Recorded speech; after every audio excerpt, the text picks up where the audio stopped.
Boa noite. Nos últimos 2 dias, o governo federal liberou quase 2 bilhões de reais em emendas parlamentares por conta da reforma da Previdência. O retorno foi maior que o esperado. O texto base foi aprovado com 71 votos acima do mínimo necessário. Mas a economia esperada de cerca de 900 bilhões de reais em 10 anos está sob risco. Entre os destaques negociados na sessão desta quinta-feira estão regras especiais para algumas categorias como policiais e professores. O Jornal da Assembleia traz ainda as regras de transição para quem está perto de se aposentar. A comissão parlamentar mantém proposta do governo de desburocratização. A segunda edição do Jornal da Assembleia começa agora. A Câmara dos Deputados pode concluir até esta sexta-feira a votação da reforma previdenciária. A previsão otimista é do presidente da Câmara, Rodrigo Maia, do Democratas do Rio de Janeiro. Envolvido no encaminhamento da votação de destaques, a expectativa foi criada a partir da aprovação em primeiro turno do texto base com o surpreendente apoio de 379 votos. A oposição reuniu 131 votos, apenas 3 deputados não votaram. Caso a vitória do governo se repita no segundo turno, a proposta de emenda constitucional segue para o Senado, onde deve ser votada em agosto, depois do recesso parlamentar. A PEC da Previdência prevê um período de transição que vai até 2033 para quem já está no mercado de trabalho e contribui para o INSS. Neste caso, o trabalhador poderá optar por uma das modalidades de transição previdenciária. São 4 regras para os trabalhadores do setor privado, uma específica para servidores públicos, além de uma nova sistemática para a atual aposentadoria por idade. A PEC da reforma da Previdência altera os cálculos para quem pretende se aposentar. Com a reforma, a idade mínima para mulheres será de 62 anos e 65 para homens. O tempo mínimo de contribuição será de 35 anos para homens e 30 para mulheres. Em relação às regras diferenciadas, elas vão valer, por exemplo, para professores e forças policiais federais. O texto da reforma da Previdência prevê algumas regras de transição para os trabalhadores da iniciativa privada que já estão no mercado. Há também uma regra específica para os servidores públicos, mas vale lembrar que o trabalhador vai poder optar pela regra que considerar mais vantajosa. As opções de regras de transição da reforma da Previdência são pelo sistema de pontos. A soma do tempo de contribuição com a idade tem que ser de 86 pontos para mulheres e 96 pontos para homens em 2019. A exigência aumenta 1 ponto a cada ano até chegar em 100 pontos para mulheres e 105 pontos para homens em 2033. É preciso ter completado o tempo mínimo de contribuição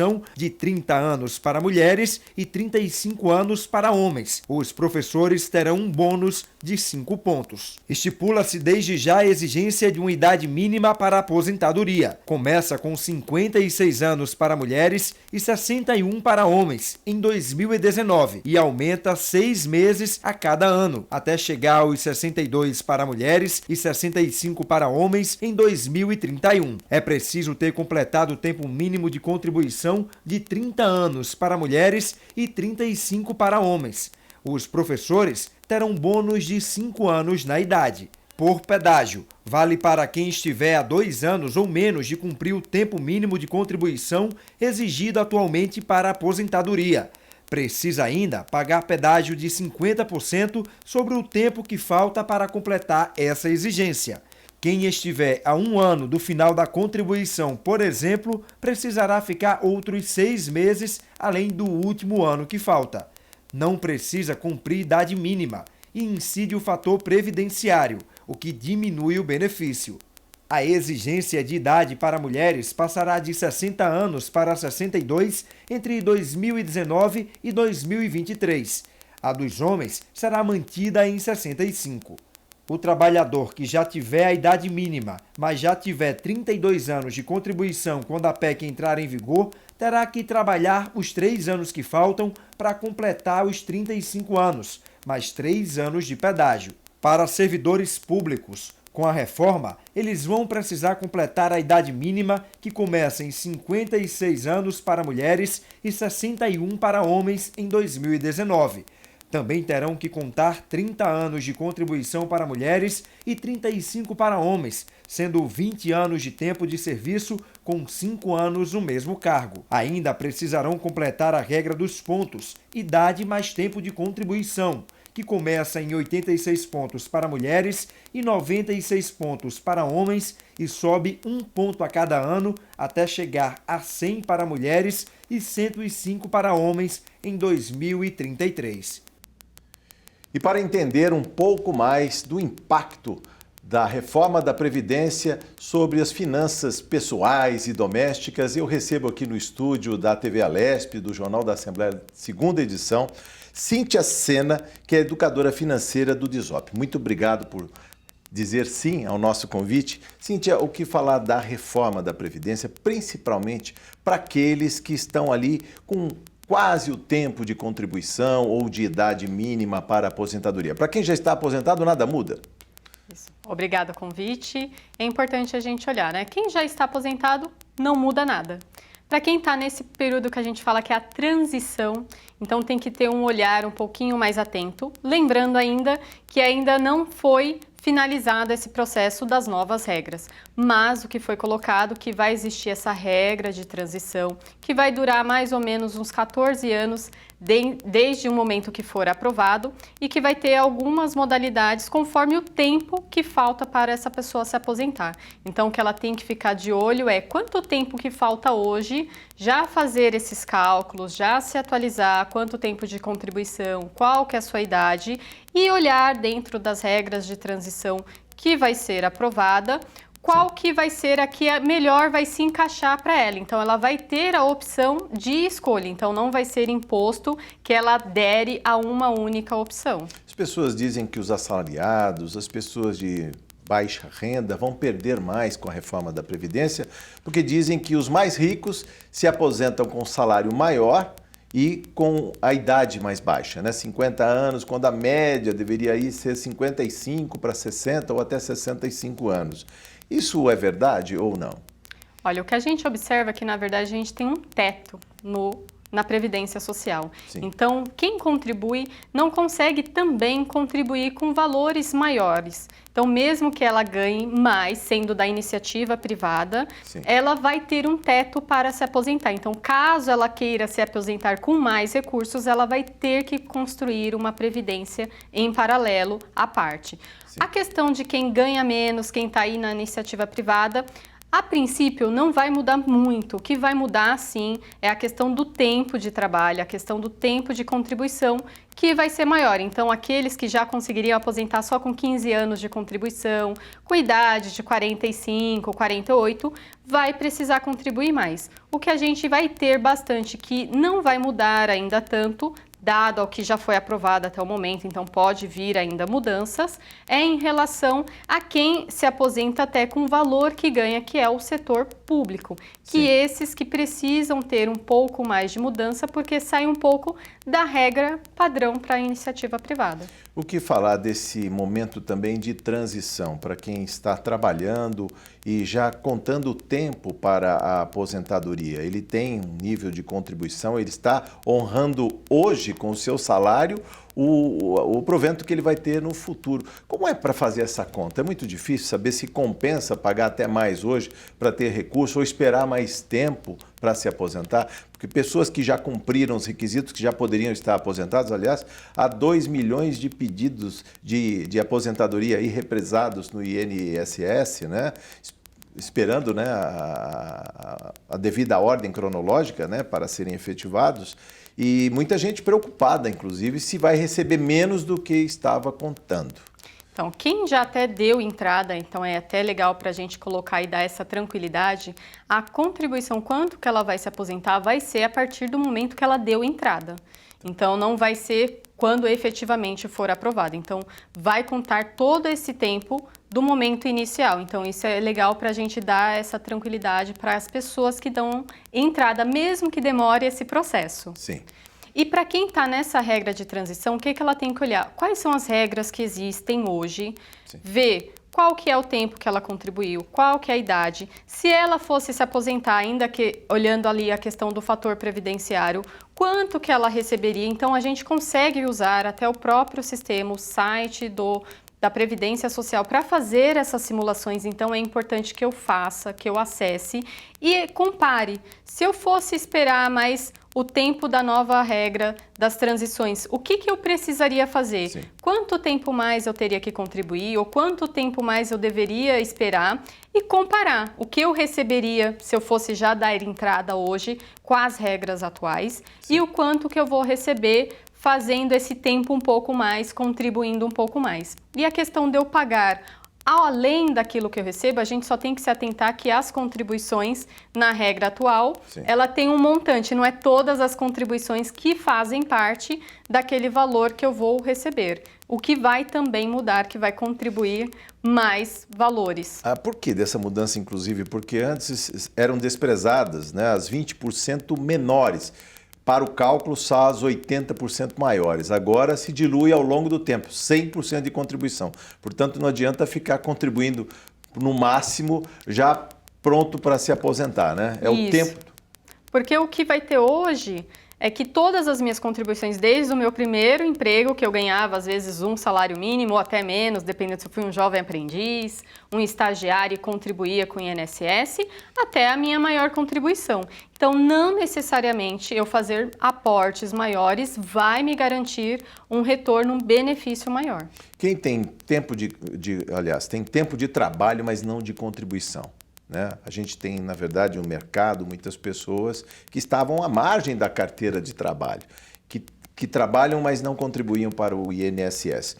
Vale a pena a pessoa, por exemplo, subscrever essa dívida, pagar essa dívida, ou dentro da educação financeira seria melhor fazer uma poupança, um pecúlio, uma poupança privada, do que dispor desse dinheiro com o INSS? Já vista que ele vai ter que esperar um tempo maior, muito maior agora, pagar um pedágio caso ele tenha um tempo ainda de espera para a aposentadoria. Como ficaria para quem tem até algum recurso na mão, Cíntia? Olha, quem tem recurso, que é interessante, aí precisa ver como que está o hábito dela de poupar. É importante que ela tenha isso e que ela faça, assim, as contribuições do tempo que falte. Daqui para frente, eu acho que não há necessidade de fazer essa cobrança, né? Esse pagamento retroativo, até porque vai ter multa, juros, se eu fizer isso. E construir, sim, em paralelo, onde eu consiga enxergar esse retorno, esse rendimento, que vai até me ajudar a equilibrar e equalizar o montante que eu vou receber lá na frente,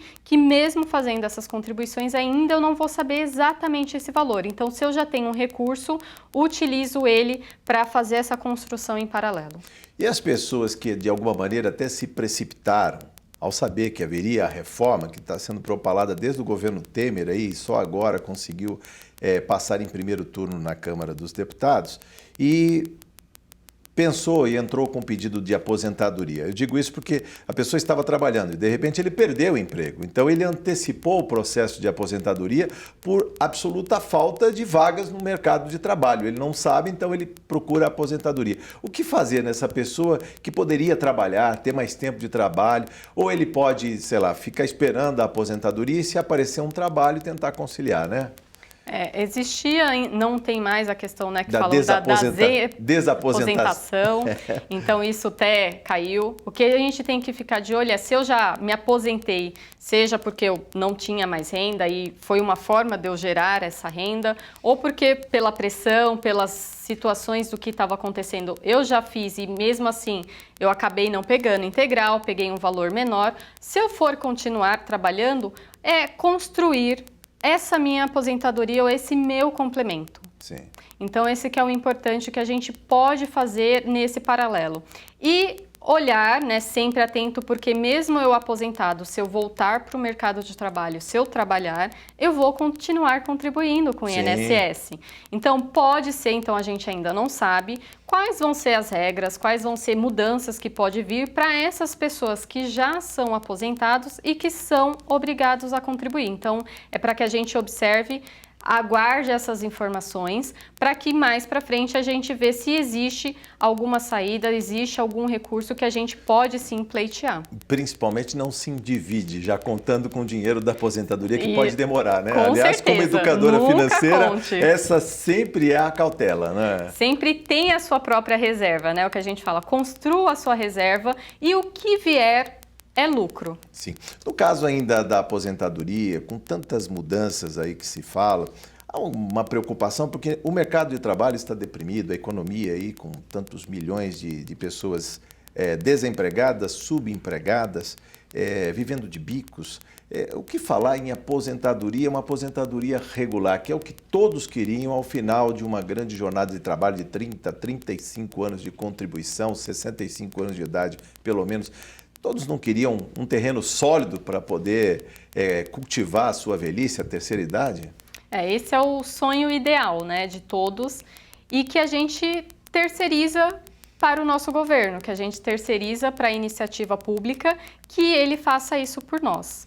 Então, o que a gente tem que pensar é que existe esse programa que hoje a Previdência, ela não é uma Previdência em si, ela é um seguro, então a gente tem que se atentar a isso, que aquilo que eu estou contribuindo não está construindo o meu patrimônio lá no futuro, ele está servindo para pagar para quem está aposentado hoje. Sim. Então, essa tranquilidade, mesmo que esse cenário, a gente tem pessoas desempregadas, tem pessoas que a renda não é certa, não tem um registro, mesmo tendo uma renda.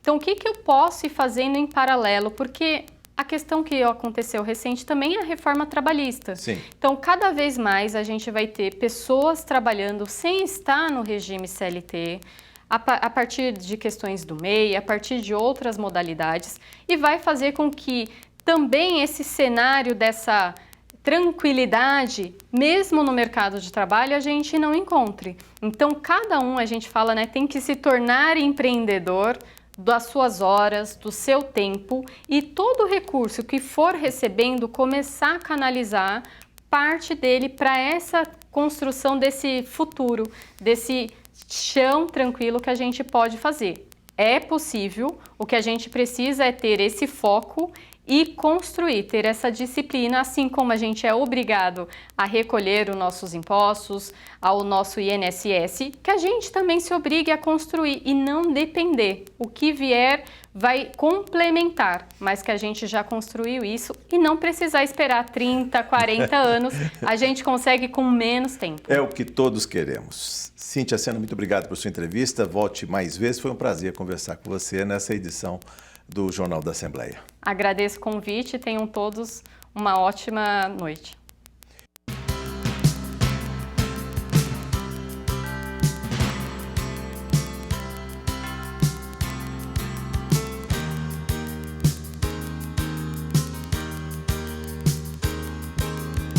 Vendas no comércio reforçam a estagnação econômica. De acordo com o IBGE, o Instituto Brasileiro de Geografia e Estatística, o volume de vendas no varejo em maio caiu 0,1% em relação a abril. Comparado a maio de 2018, houve alta de 1%.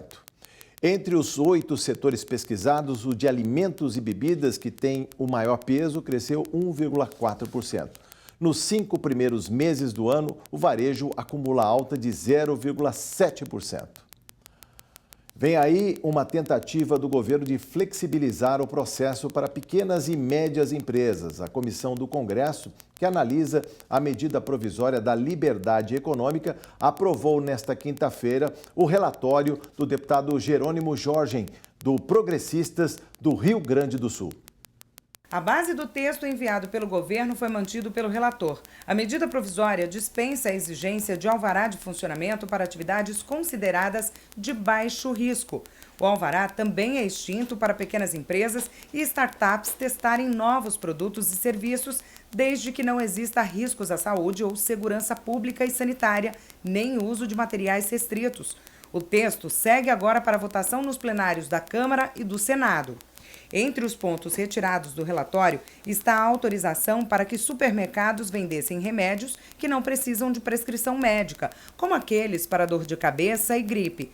Outros pontos aprovados no texto: a responsabilidade solidária de uma empresa sobre as obrigações trabalhistas de outra empresa, se ela for do mesmo grupo econômico; a criação da carteira de trabalho eletrônica, emitida através da internet pelo Ministério da Economia; o fim do E-Social, a plataforma de registro de informações para o cumprimento de obrigações trabalhistas, tributárias e previdenciárias. Ele deve ser substituído por um novo sistema.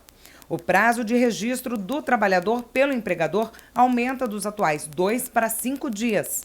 O texto também libera o trabalho aos domingos e aos feriados, desde que o funcionário tire folga em um domingo do mês. A remuneração é dobrada, mas pode ser compensada com horas de folga. O transporte de produtos do agronegócio deixa de ter restrições. Para o transporte de cargas, a série de documentos exigida hoje passa a ser substituída por uma guia eletrônica. A medida provisória gerou protestos de sindicatos de trabalhadores. Segundo eles, o relatório embute uma mini-reforma trabalhista com redução de direitos. De acordo com entidades de classe de juízes, procuradores, fiscais e advogados trabalhistas, as mudanças trazem efeitos graves no mundo do trabalho e, além de inconstitucionais, seriam uma ameaça à segurança jurídica do país.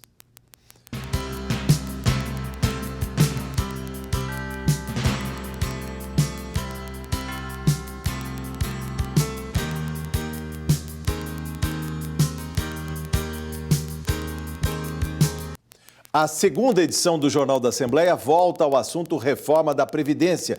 A questão deve nortear alguns dos principais debates na Assembleia Paulista, já que estados e municípios seguem de fora da proposta em tramitação na Câmara Federal.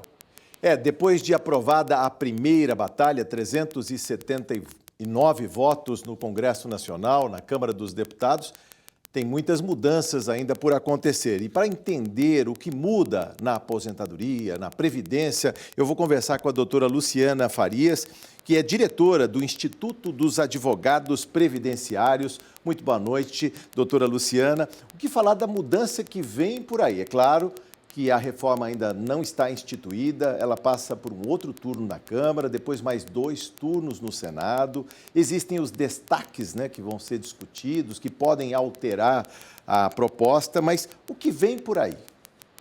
Jorge, muito boa tarde. É uma satisfação estar aqui falando contigo para esclarecermos para a população aonde ela será afetada com esse projeto da reforma. E assim, pontuar, independente de partido político, mas assim, o que esse projeto afeta na vida da pessoa. Aí sim ela consegue falar se ela é a favor ou se ela é contra. Então, muito obrigado por esse espaço. Bom, sendo a favor ou contra, há quem diga que a reforma vai piorar a vida de quem ganha menos, ou seja, aquele que já contribui, aquele que já se aposenta por idade depois dos 65 anos. A vida vai piorar para essas pessoas? Então, vamos começar dando a melhor forma de entendermos, porque muito se fala nos números, e vai piorar para uma classe, para outra, mas vamos falar em exemplos, né? Então, a primeira coisa para aquela que, como nós estávamos falando antes, para aquelas pessoas que já estão aposentadas, muda alguma coisa para elas, ou então elas falam, para mim eu já estou aposentada mesmo, isso daqui não é para mim. Então, mas a pessoa, hoje, como que funciona? A pessoa que é aposentada, ela pode cumular essa aposentadoria com uma pensão por morte, ou então uma pensionista, se ela contribuir, ela pode se aposentar e aí ela vai receber os 2 benefícios. Hoje é assim, se essa proposta passar da forma que já foi aprovada ontem, já vai mudar para essa pessoa que é aposentada, porque ela não vai poder cumular aposentadoria com pensão, da forma como é hoje. Como que vai ficar? Ela vai entrar por níveis de valores. Só vai poder cumular, então ela vai receber a aposentadoria, o benefício mais vantajoso, e vai acumular com a pensão. Se o benefício de pensão for de um salário mínimo, ela vai receber 80% do salário mínimo. E aí vem lá, de 1 a 2 salários mínimos, receberá 60% desse benefício. Agora, se essa pensão for mais alta, se o marido dessa aposentada, ele recebia mais, e ele vier a falecer para ela receber a pensão, se ele recebia mais de 4 salários mínimos, ela não vai receber nada de pensão. Isso é o que está no projeto que foi aprovado ontem. Então, essa pessoa que já é aposentada, ela é atingida já de cara. Não é um duro golpe para essas pessoas que já ganhavam pouco e muitas vezes contam até com uma pensão do companheiro para viver no futuro? Sim, e é importante verificarmos que não é que a pessoa vai receber 2 benefícios simplesmente por receber 2 benefícios. Para que ela receba a aposentadoria, ela teve que contribuir na vida dela para receber esse benefício. E para ela ser pensionista, a pessoa que faleceu tinha que estar contribuindo para a Previdência Social, tinha que ter cumprido os requisitos, ter sido segurado, contribuído para que essa pensionista pudesse receber. Então, o que é importante? Teve o custeio, teve o pagamento, não é benesse, não é favor, ela tem o direito de receber os 2. Então, o que vai acontecer agora? Contribuiu, pagou, mas não vai receber a partir da aprovação da reforma. Mas na propaganda do governo se falava que a reforma era para trazer justiça, para trazer equilíbrio das contas, ou seja, nós estamos pagando essa conta. 100 bilhões de reais por ano, ou seja, ao longo de 10 anos, 1 trilhão, 100 bilhões vão ser drenados da sociedade para pagar as aposentadorias, é isso? Então, assim, é muito bonito falar, eu vou fazer uma reforma para trazer justiça. É bonito esses termos que estão sendo usados pelo governo, mas, e aí, aquela pessoa que recebe menos, ela acaba ficando comovida. Tá bom, eu vou abrir mão, porque toda a sociedade está abrindo mão. Mas vamos falar do que ela está abrindo mão. Vamos falar do que os bancos vão abrir mão? Vamos falar do que as empresas que estão devendo para a Previdência vão abrir mão? Vamos falar de tudo, então. Então, por isso que, assim, ao invés de focarmos apenas na justiça, no 1 trilhão da economia que o governo vai fazer, vamos focar realmente no que vai mudar ali na vida do mês a mês dessa pessoa, nesse benefício que ela vai usar para comprar a comida, o remédio dela, dos municípios que sobrevivem por causa dos benefícios dessas pessoas. Então é isso que a gente precisa pontuar para essas pessoas que apenas estão pensando na justiça. Vamos abrir mão porque todos vão abrir mão. Sim. Doutora Luciana, há uma corrente no WhatsApp já divulgando, e a senhora já falou das pensões não cumulativas, mas uma corrente no WhatsApp alerta que o João foi dormir antes da votação, sonhando numa aposentadoria daqui a 5 anos para receber R$ 1.800 e acordou tendo que pagar um pedágio, ou seja, de 10 anos para receber R$ 1.200. Isso é verdade ou não? É lenda urbana? Então, só para a gente colocar os termos corretos. Não seria a pensão, seria uma aposentadoria. E eu trouxe aqui um exemplo parecido, trazendo assim regras de como são hoje, que nem o João. Vou dormir imaginando, em vez de falar a pensão, vou dormir pensando que eu vou me aposentar com X reais. E depois da reforma ele acorda e não é mais tantos reais. Então eu trouxe um exemplo para falar no caso do João. Só que aqui eu vou falar no caso de uma mulher, esse exemplo que eu trouxe. Hoje, uma mulher, eu trouxe aqui, ela tem 60 anos de idade e ela tem 20 anos de contribuição. E o salário dessa mulher é R$ 3.000. Essa mulher, com as regras de hoje, ela se aposentaria da seguinte forma. Ela precisa 60 anos de idade e 15 anos de contribuição. Até aí, na reforma vai modificar a idade, mas eu quero falar do valor. Por quê? Hoje, o valor da aposentadoria é o seguinte: vai pegar todas as contribuições da pessoa de julho de 94 até a hora da aposentadoria. Esse tempo chama-se período básico de cálculo. Julho de 94 até hoje. Na regra atual, desse período vai excluir as 20% menores contribuições. Regra atual. Na reforma, essas 20% menores, elas já saiu do texto, não vai mais ter. 100% das contribuições ao longo do tempo. Contribuições. Aí a gente vai entrar na alíquota, em quantos por cento. Então, essa mulher que tem 60 anos e trabalhou 20 anos, ela teria 70% mais 1% a cada ano trabalhado, ou seja, 70 mais 20, então seria 90%. Então, ela receberia 90% dessa média de 3 mil. Eu coloquei aqui o valor, então, de 2.700. Isso na regra atual. Com a reforma, como que vai ficar? Ela vai precisar de 62 anos de idade e 15 anos de contribuição. Qual que vai ser a alíquota? 60% mais 2% a cada ano trabalhado.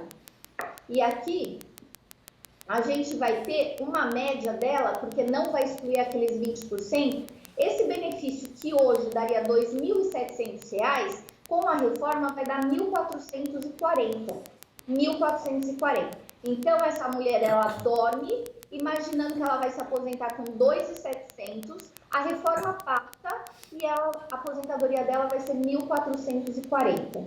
Isso quer dizer que as mulheres perdem mais com a reforma, doutora? Não, ela não essa fórmula de cálculo ela é igual para o homem e para a mulher.